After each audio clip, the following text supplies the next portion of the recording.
patterns where he can win that mid lane and push it in and be aggressive while still have more team fighting power later on. But obviously LeBlanc was left open by the KOO Tigers in the first game because of Gangplank, Mordekaiser, and the Elise ban. But I'm still expecting Fnatic to go for Rek'Sai as the first pick. We see exactly the same bans come in so far for both teams. Lulu would come next for Fnatic, and then Elise, if it is as in game 1. Nothing changed yet. Let's see if Fnatic agree and they want to go for that early to mid-game team fight, where they were up against it against Origin in the Summer Split Finals. They ran Rumble and Annie for similar style. Game ended up going long, but it was that play that got them there. Instead of banning Lulu, they take out Vigar. Maybe trying to tell KOO Tigers, you need to ban Lulu now and we get Elise first pick. But I think KOO Tigers can still just ban Elise and first pick Fnatic first pick Rek'Sai and then get Lulu themselves. This is super tricky because now they need to pick between the Rek'Sai or the Lulu. That's a really high valuation they put on that Veigar. But it does tell me somewhat they want to play Azir again. And they just don't want to risk the same thing happening in the late game or control mage in the mid lane, and they don't want to risk having to match the scaling of a Veigar. So they value that above getting or banning away the Lulu. We might also see them do something completely different, and they just want to avoid what Koro can do in the late game on this champion, because they have made mistakes, Fnatic, in the early game, which has allowed KOO Tigers to get to late game, which means this Veigar pick, even if shut down early on, will activate at some point during the game and become super, super powerful. Now, Lulu has been played once by the KOO Tigers this tournament, by Kuro, and it was a loss. We need to see how they handle themselves and what Fnatic will run into it. Currently, the hover is on the TF. We know that Kalista is still up and available, but Fnatic have not played that yet. Kanan's up too. Kanan is up too. I mean, you can do a full global comp here. You have Rek'Sai already. Twisted Fate, you don't have to pick it now, though, the way I see it for Fnatic. Because if KOO Tigers wants to try and skirmish you early on with Smep up in the top lane, you bring 2, 3, 4 teleports, and you say, hey, you're not alone now. It's not a 1v1 anymore. But Fnatic just goes with the early Orianna pick, though, which, if you're going to pick Orianna, I like picking it in this context. However, coming into this series, the only 2 games Fnatic had lost had been Febiven on Orianna. It's not a surefire playmaker. It is more of a late game champion, and it is good in the lane at least. So Fnatic is definitely keeping their options open, if more than anything here. It's one of these small counter picks into a Lulu in the laning phase. You will win that as the Orianna. But it is a bit what we talked about, how by banning Veigar, it seemed like Fnatic want to try and get a scaling mage in the mid lane, just not want to deal with Veigar's scaling as well. So ban him away, so they might run a composition now, a wombo combo composition against this Lulu and say, okay, you can only ulti one guy. If we get 2 or 3 with our AoE comp, the Lulu ulti will do very little. But obviously you have to then execute it perfectly. All right, we'll see if Febiven can make that work and how well Yellowstar is going to perform on this Thresh. First time here at Worlds 2015. Thresh has somewhat fallen by the wayside as a go-to support. We did see last week KT versus KOO. And we'll see what Yellow can do with it today. Lee Sin locked in for Hojin, formerly known as Lee, and Prey going to his Ashe once more. This is actually the jungle pick I expected, not the Zac. In most of these games, Hojin did get some good late game team fights with the Zac, but this is much more his style. It's not a good matchup against the Rek'Sai, but it's probably better than Zac as far as early game matchup. For sure. Because Lee Sin is a good early game champion. I really like those 2 picks from KOO. They're also forcing Fnatic into some difficult choices because the Ashe arrows can be game-changing. Yeah, KOO Tigers is running with a lot of pick potential here. Lee Sin single out a guy, Ashe Arrow single out a guy. Alistar is fantastic at diving again, catching out people. So KOO Tigers with a lot of pick potential on their side. So far, they're not running a whole lot of damage. And a big change in style for Hojin. Both of his Zac games previously, the pre-6 ganks almost non-existent. Now, going to have the option to surprise Fnatic. They will go blind pick Riven. I want to see Lissandra soon. Someone has to play Lissandra top into like Fiora or Riven, but nobody's done it so far. Not sure Smep needs to. I think we're going to have to wait for Marin to play it in the finals. It's one of his most played champions in solo queue, and both these guys are Riven players, or on Smeb's case, a Fiora player. Smeb can just go Fiora and take the same Doesn't seem like Fiora is in Huni's champion pool here. Could end up costing them a whole bunch. Or does Smeb go and play the same pick into Huni?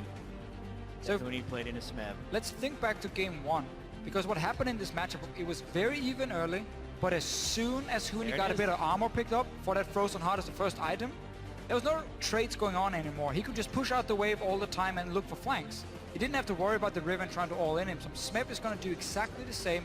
Again, it's a composition with so much pick potential coming in here. If Fnatic is mispositioned, that's an arrow in your face. Lee Sin kicks you back and smack.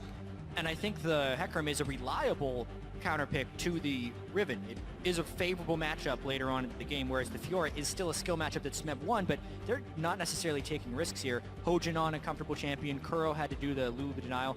These are actually much different team compositions that we did see in game one, so maybe we see a completely unique game here. And we got to see Fnatic take the best of both worlds. Rek'Sai first pick, so you have that early game jungler.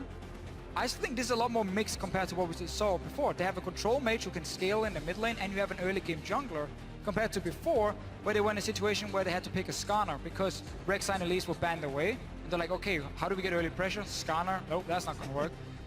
So now they have a bit of everything. Okay.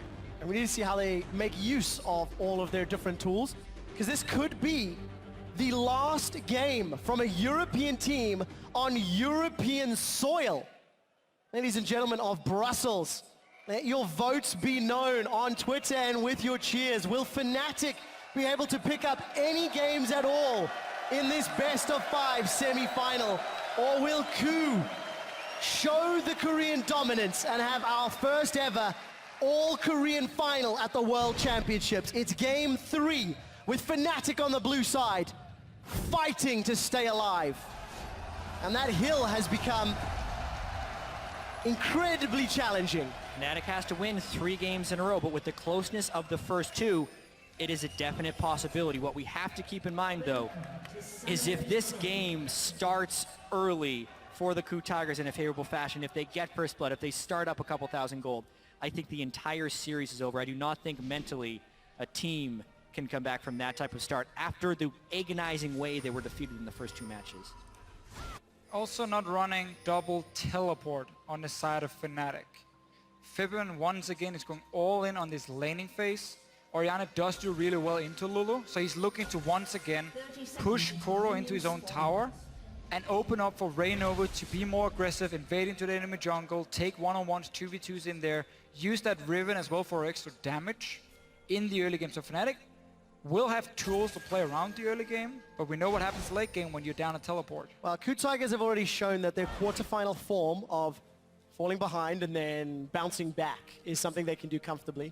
Their group stage form was significantly more impressive in the early game, by securing a ton of kills and punishing both Pain and CLG. Let's see if Hojin with Prey and SMEB can again get that strong early and maybe snuff out any hope of Fnatic pulling the reverse sweep. Yeah, I think absolutely with Lulu and Ashe, they can still have a decent late game plan, but this is more KOO Tigers composition that'll take some risks early. This is more of the group stage style of KOO, where maybe they feel comfortable enough to make plays. Just wait for the first time Fnatic groups and see if Prey lands the Ashe arrow that starts the cascade. Prey is probably the best Ashe player in Korea. He was one of the first guys to really bring it out again during the playoffs and so on. He's very known for having fantastic hawk shots, and then also, of course, that arrow landing at the correct target. And KOO Tigers really looking a little more, they're gonna spike more in the mid game with what they're running here in this game. Potentially final match of the series. Ebervin and Kuro going toe-to-toe. We are going to see the head-to-head matchup up top as well. Huni and SMEB settling in. And both duos going toe. So we'll see what Huni can do.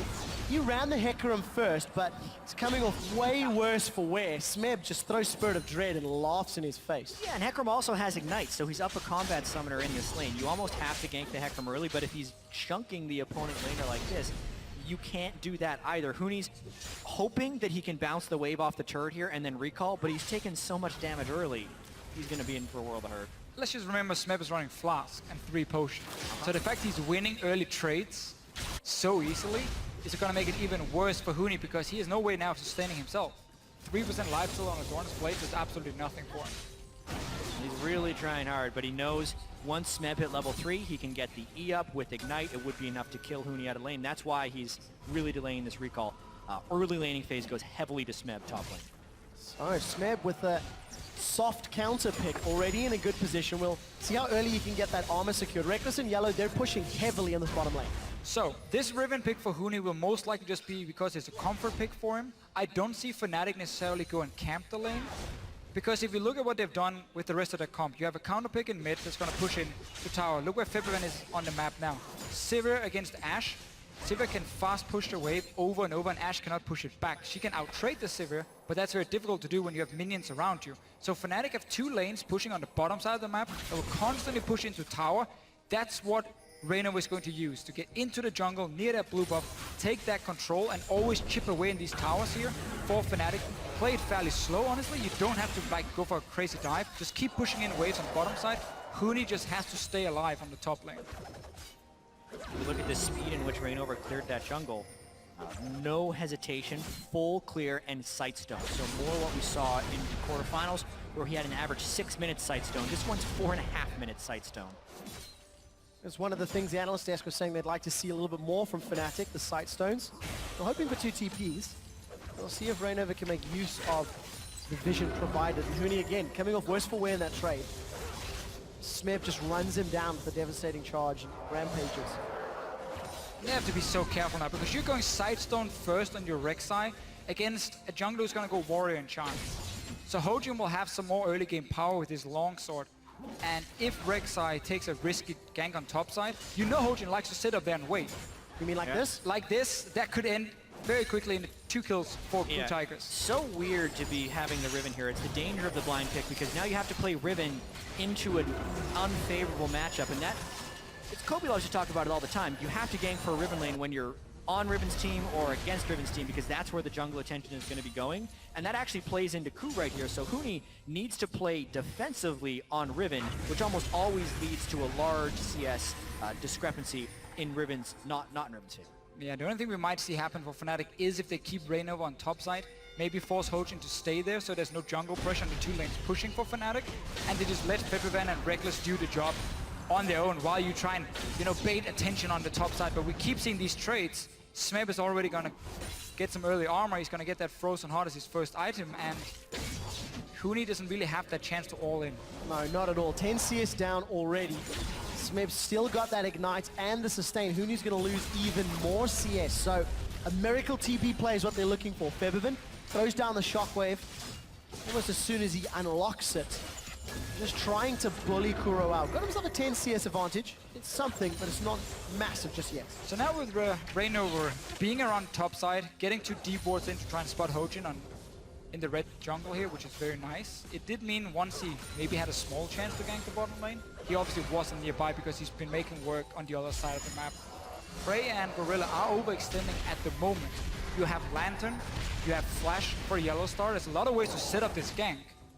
And I like the fact he's now sneaking down towards this gank. He can even go over the wall with his tunnel, and then he goes the opposite side towards the mid lane. It's pretty smart of Reignover, though. He knows he doesn't actually have the combat effectiveness with Sightstorm right now, and he's successfully and safely gotten 2 wards deep within the jungle of Ku. So at the very least, he's stopping Hojin from having early jungle presence, or so he hopes. Yellow Star with a very poor face check. Oh, he's in so much trouble. Flash and Exhaust are available. Yellow Star manages to sidestep the Sonic Wave. Teleport started, then cancelled by Kuro. So they do get at least one of those summoners at the cost of their flash and heal. Strange play from Yellow Star. I'm 100% sure they saw Hojin in the jungle with the wards just being placed from Reignover's side. That was one of those things, well, if I check it in here, I am going to lose. So I should check it just to make sure that's not the case. Because even if there's nobody there, what was going to happen? He would just walk up the river. Yes.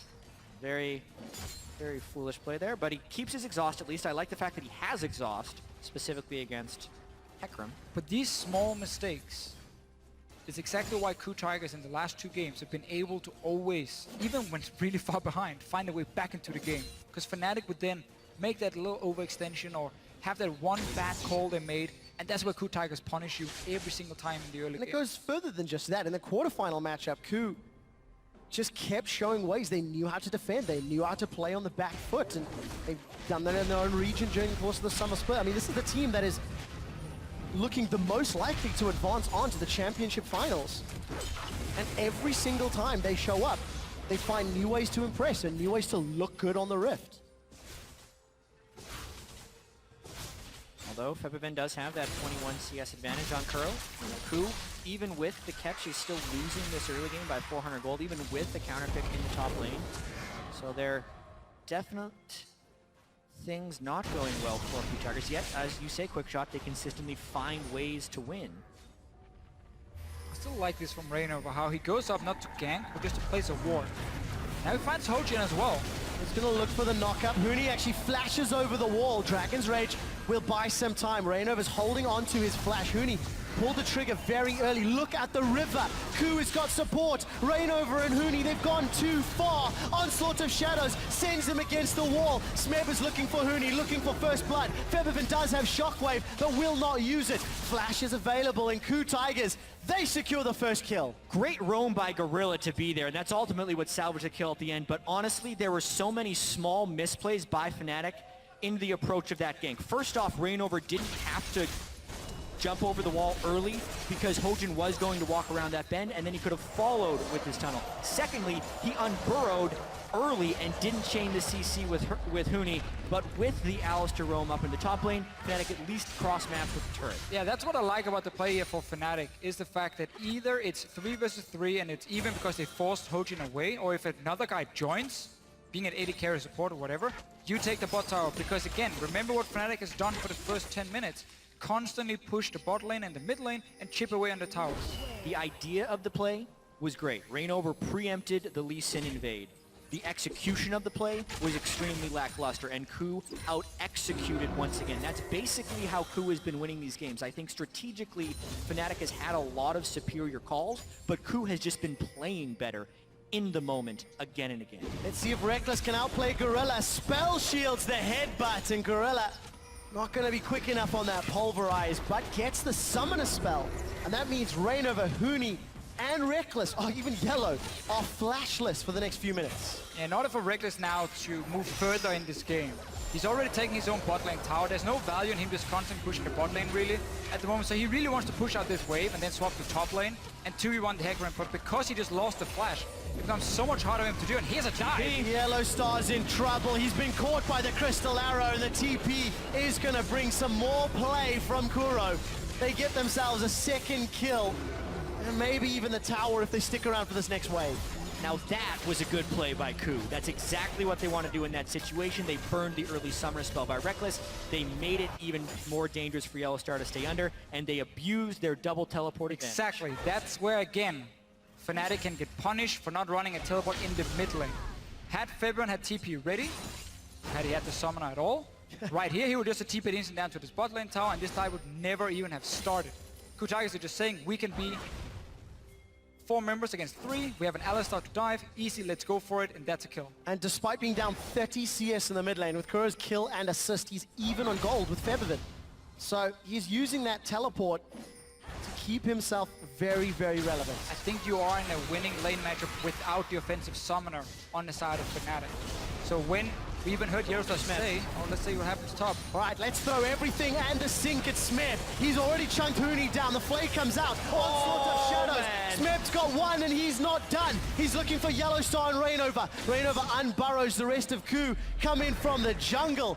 And ladies and gentlemen, if Huni wasn't tilted already, that may be the play that does it. Smeb is putting his stamp on this series like he did in the quarterfinals as well. 1v3, and he turns it around. He was already in a winning matchup. He already hit stacked armor, yet they gank him with double physical damage and expect it to go well. That was a poor call by Fnatic, and we were wondering what would happen if they started behind in this game. How desperate would they become already being down 2-0? That was one of the worst decisions Fnatic has made all series. Gonna cost them the top tower. Reckless was trying to shove in middle, but unable to secure the mid turret. All of a sudden, Fnatic are now 2,000 gold down, 3 kills down, an extra tower down, and the pressure continues to mount. He had the right plan in the start. Reignover wouldn't gank, he would just get a sidestone, place deep wards, make sure Riven could farm, make sure your laners were safe so they could keep pushing the waves. Play, it's slow. You even have that combat summoner in mid lane, so you're supposed to win it. Riven is ahead in farm, so again, just wait it out. Take these towers. Instead, Fnatic, after giving up 1 kill, instantly says, okay, let's go for another fight. Now suddenly we need to do something, otherwise we're gonna fall behind. And that's where Ku Tigers can punish them completely. Oh, you got a flash sideways, Febiven. He doesn't get away from the arrow. And an easy pickup for KOO. Now they've even got uncontested time towards this middle lane. You gotta hand it to KOO Tigers, though. They are absolutely recognizing where Fnatic is at, and they are going for the aggressive plays. Prey with Ashe does this against everybody. Beautiful arrow from right outside of Fog. Flashes backwards instead of sideways.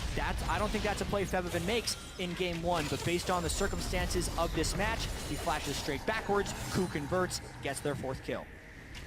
Making it just look so easy. With the enchanted arrow from Prey, that library card continues to get stamped for Fnatic. And KOO are just now starting to strangle the life out of Fnatic. They do have wave clear in Orion and Sivir, so there is some comeback mechanics. But they cannot afford to keep falling prey to Prey as those Ashe arrows get flung out. And again, they don't have a teleport. So KOO Tigers can say, okay, we're just gonna 1-3-1, push in every single lane. Whenever Fnatic sends someone to the bottom side to defend like they're doing now, they get right killed. in a gorilla. All of a sudden, Rekkles is delivered into the hands of Kuro, but there's no damage to follow it up. KOO may have bitten off a little more than they can chew. Prey's in trouble. He gets away from the wind slash as the teleport's coming in here for Smith. He's now landed. Onslaught of Shadows is available. Hooney's on the front line. Not even needed. Smith throws the onslaught towards the tower. To the tower. And Hooney's left for dead. Shockwave connects on Prey, but doesn't find a kill. Top laners are down, and Fnatic are able to at least go even after an over-aggressive play from KOO. This was almost the best Fnatic could have hoped for. We saw it. Febiven was down on bottom lane to clear the wave that was pushed in by Koro, so KOO Tigers say, okay, now we have a numbers advantage. We can engage in the mid lane. We're still only 15 minutes in, though. So diving between 2 towers, so now to be a little bit more than what the KOO Tigers could do.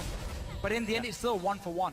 I think KOO Tigers is trying to push the tempo a little bit with their Warrior Lee Sin, especially at this stage in the game, which is why you're seeing such an aggressive roam from Gorilla and the Lulu down already. They actually used the Lulu ultimate very early for Gorilla to overtank that turret, but then immediately have to turn on the retreat because Prey actually took turret aggro, so not a coordinated play. A rarity from KOO so far in this series. Smith teleports in defensively. And I actually like the heal from Rekkles while the Onslaught of Shadows comes out to position and not get knocked backwards. I think that was very critical. At the end though, Smep gets pulled into tower, goes down, but we're gonna see KOO Tigers try and do this again. Look at Lulu on the bottom side of the map. Fnatic is pinging and saying, okay, this might be our chance to rush in mid tower. To force at least the teleport from Koro. That's the best you can hope for if you're Fnatic. Force the TP, then back away, but then do it again in 2 minutes time when KOO Tigers cannot put up this 1-3-1 pressure. So Fnatic want to force a teleport right now to get that summoner away, but KOO Tigers, they know it, they're ready to fight. Oh, Gorilla's gone in and found 3. The arrow connects onto Rekkles and he's dead. He gets kicked backwards. Gorilla's the one with the kill credit. We just see Hooney take the lantern to safety. Tower will give Fnatic some breathing room. But Prey again finding the enchanted crystal arrow. Rekkles had flash. Smith may a little bit out of position. Hooney and Yellowstar trying to jump him down, but Gorilla comes forward. The Shockwave finds 4. There's simply not enough ability power. Yellowstar and Rainover, like lambs to the slaughter.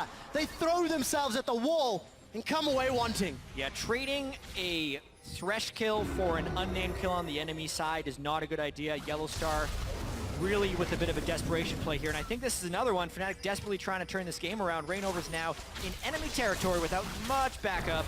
No, he does have at least some protects and dissonances from Febiven. And that now puts Fnatic even further behind. 3,000 gold. KOO Tigers. They're showing up. Yeah, they really are, especially in this game where they're making the Ashe plays work. This is why Ashe was banned against them so many times earlier on. So we get once again this trade between them, but the only positive thing really for Fnatic with this fight, even though they're losing all these members and it's obviously not a great play, is now they have a bit of time where there's only one teleport on the side of KOO Tigers. This is your opening if you are Fnatic to get back into this game. You need that mid tower down. You need to get a team fight around the dragon and you need to win that team fight. If that doesn't happen, KOO Tigers is going to keep doing this for another 10 minutes and they're going to keep getting more and more kills. I'm looking at the items though, and Fnatic just isn't there. Every powerful item that they need to complete, Death Cap on Orianna, anything on Hooney, Infinity Edge on Rekkles, KOO is ahead of them in every single aspect. You just don't have a choice. They cannot 5v5 unless they get a pick early, but KOO is the team getting the picks. Fnatic actually just needs to stall this one out and kill away Dragons. The thing is, by stalling it, you play in a side lane, and then 5 members from KOO Tigers will dive you in the mid or in the top lane, and they would get their kill or start setting up the Baron. So you just put yourself in a situation now where there is no good play. And that's the worst situation you could be in as a team in League of Legends, because normally you always have, okay, there's one good play, one okay play, and there's a few bad plays. Obviously, we're trying to aim for the good one, but everything is bad, bad, bad, maybe okay at the very, very best. And you need to outplay KOO Tigers then.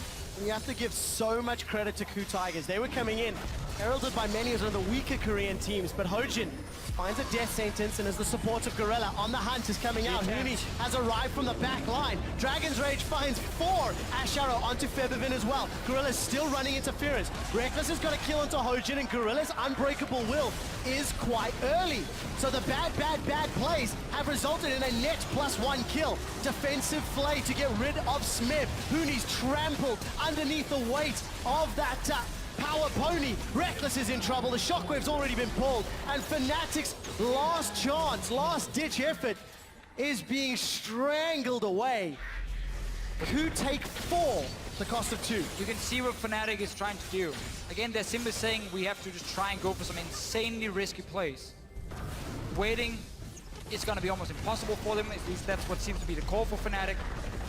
And obviously they lose the fight. It's the manifestation of desperation deficient. It is. Because they are down 3,000 gold, and they had a clean kill onto Hojin with no casualties, yet they persist.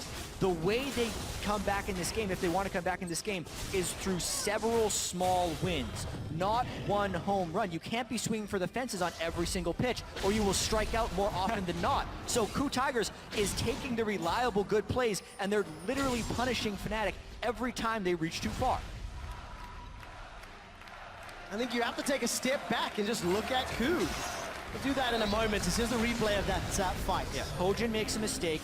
They do a lot of peeling here, Gorilla and Hojin, just to keep him alive for a little bit longer. And you can see how heavily out of position KOO actually are with their double teleports being down. So that's the window Fnatic has. But the map is only so big. It's going to shrink eventually, and KOO brings their soul inners back into this fight while Fnatic continues to be here. And because of the item differentials in this team fight right now, Fnatic had no chance once Smeb and Kuro arrived. Yeah, Smeb 2 levels above Huni right now. Insanely fed on this Hecarim.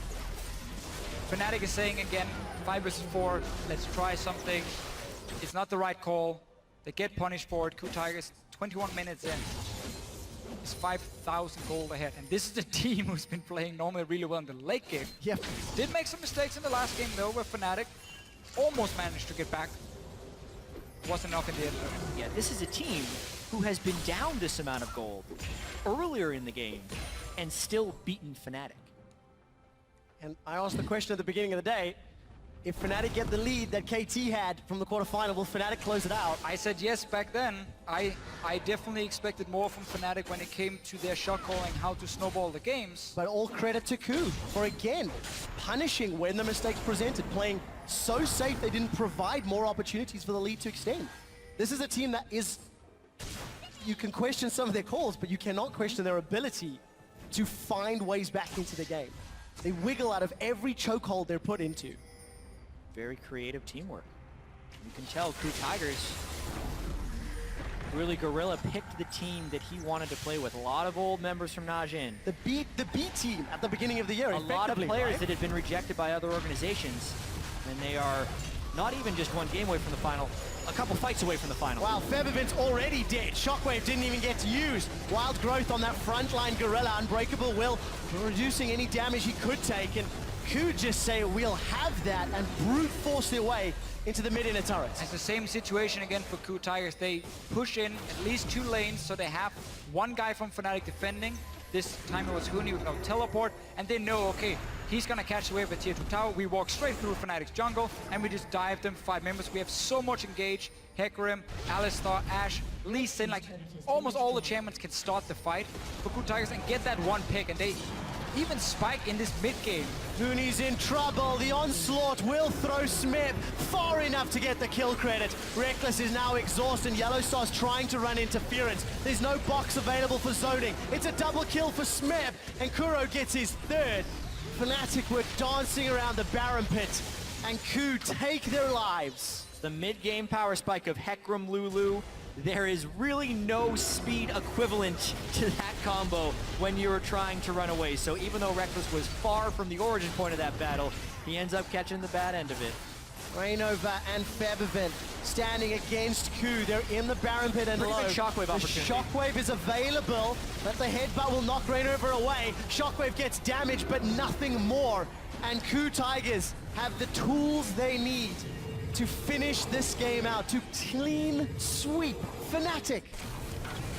Definitely didn't expect that coming into this series. We knew KOO Tigers were great. This was always going to be the most contested series we've seen. We all looked at It could have Fnatic gone either way. as the Western hope, basically, for getting into the final. With Origin facing SK Telecom, nobody expected a whole lot from that match. But this one here, it's been surprising how well KOO Tigers have been able to play, went behind, even went ahead outside of those 5 minutes in game 2. And we just gotta give it to them. They really deserve to be so far ahead in this game and already be up 2-0. What a year for KOO Tigers. Not only were they... Oh, Asher also comes in. Kuro's just going to keep trying to run down Huni. But put together as someone of the B team, Rekkles on the hunt. He does not want to get caught out. Smith still got that onslaught. Fnatic just has to concede so much right now. KOO has been able to play this game, specifically the 1-4, with giant gold deficits. So with a mid-game team composition in the mid-game with a 10,000 gold lead, they are making it look easy. And really, this game has just been all about KOO Tigers. Picks and bans, something that it feels KOO have had their finger on the button all series long, hell, all tournament long, really, for most of the games. They're just showing up on the big stage. And now we just need Kuro to take this wave in the mid lane with the Baron buff. Not sure why he didn't want it before.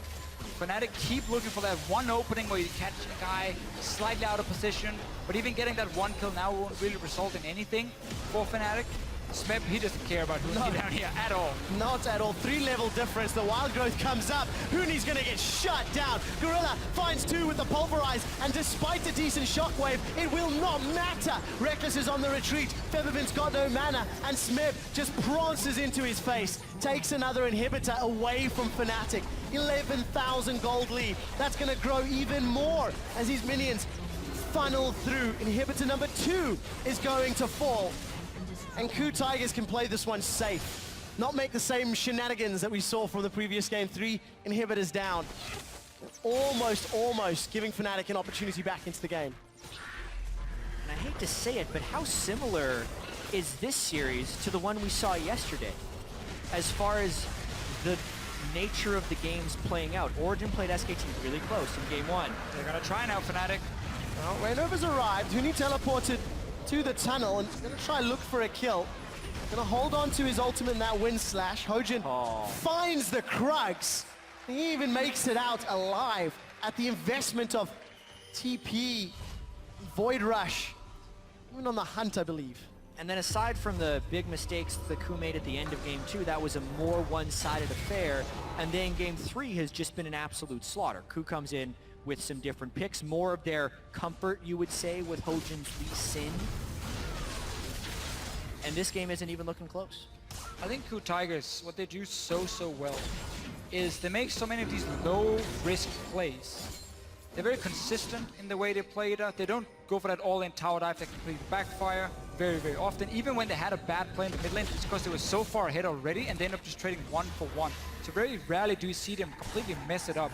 Where Fnatic, their playstyle is a lot more high risk, high reward. They will go for these aggressive plays, but against a team who's ready for it, it can backfire very easily. And that's what we have seen in this series. Well, Death Sentence finds Smeb, but Yellow Stars just booted away. Shockwave lane available in the middle of the lane. Prey not going to step close enough. The Super's now inside the base of Fnatic. Huni to play with time and play with the Winions. That's all they need. Huni's trying to deal with him on the bottom lane. Yep, 2 inhibitors down. This time Fnatic doesn't have an Azir who's much better at clearing multiple waves of supers, so even these 2 waves of super minions give KOO a big window to take down inhibitor 3 or the game. Gorilla's found Rekkles and Smeb once more. Rekkles gets feared towards his Nexus. Febiven's on the retreat, waits for Exhaust to tag before throws down the Shockwave. Huni wants to try clean up, but the Dragon's Rage will send the team away. It is a double kill for Fnatic. They're defending, but it's very little. It's very late, and I don't think it's going to matter. Rainover jumped a mile behind the rest of the team while they were trying to trace out. Now he's in trouble. They lose the inhibitor, but they do pick up some kills. Might be able to get Prey. Let's take a look. it's Trevor. Rainover's Seeker.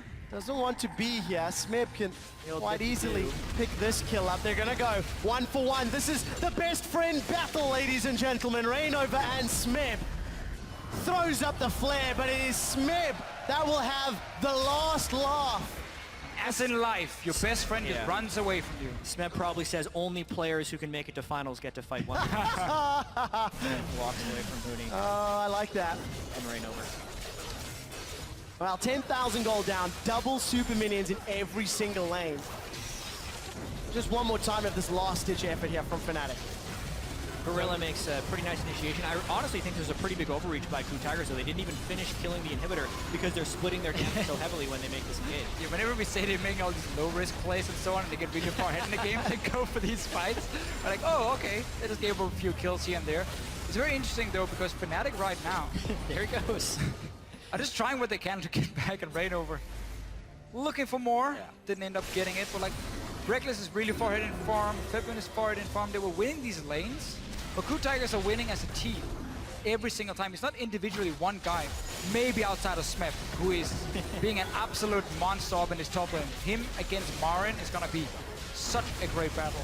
Now, Supers are onto the Nexus turrets, and Coup are not putting themselves far enough forward to be at risk yet. Waiting for those next lines to move their way in. And the fire of Fnatic on home soil looking to be extinguished. The Coup Tigers have killed Hooney. 4 members of Fnatic left to try wave clear, but the Dragon's Rage knocks him in the air. Shockwave cannot even complete, and the Coup Tigers looking to upset the hometown heroes. Coup will get themselves the ace, will get themselves the base, and will earn themselves a shot of